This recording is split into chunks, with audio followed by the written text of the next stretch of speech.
వికారాబాద్ జిల్లా తాండూరులో నకిలీ నోట్ల తయారీ కేంద్రంపై పోలీసులు పంజా విసిరారు.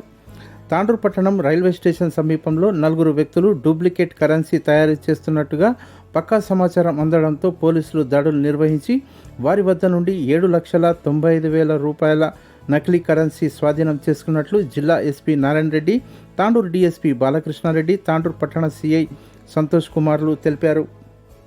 నిందితుల్లో ఒకరైన ఇచ్చాపురం జగదీష్ అనే వ్యక్తి గతంలో bank of Baroda Zaheerabad branch మేనేజర్గా విధులు నిర్వహించాడు. అప్పట్లో బ్యాంకులో నిధులు దుర్వినియోగం చేసిన కేసులో నెల రోజుల పాటు జైలు జీవితం కూడా గడిపాడు. ఇక మరో నిందితుడు బషీరాబాద్ మండలం ఇందర్చేడ్ గ్రామానికి చెందిన మండిగి చంద్రయ్యగా పోలీసులు గుర్తించారు. ఇక మరో ఇద్దరు ఆంధ్రప్రదేశ్ రాష్ట్రం తూర్పుగోదావరి జిల్లాకు చెందిన ప్రగల్ల కుమార్ శివకుమార్ వైశ్య కాగా మరొక నిందితుడు బడిగింటి వీర వెంకటరమణ అనే వ్యక్తి అంబేద్కర్ కోనసీమ జిల్లాకు చెందిన వ్యక్తిగా పోలీసులు గుర్తించారు.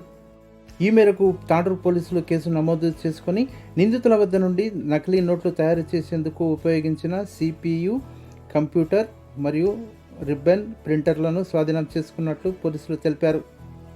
నిందితులను అదుపులో తీసుకోవడంలో చాకచక్యంగా వ్యవహరించిన తాండూరు పోలీస్ కానిస్టేబుళ్లైన శివకుమార్, అంజద్, సాయప్ప, సబీళ్లను జిల్లా ఎస్పీ నారాయణ రెడ్డి ప్రత్యేకంగా అభినందించారు.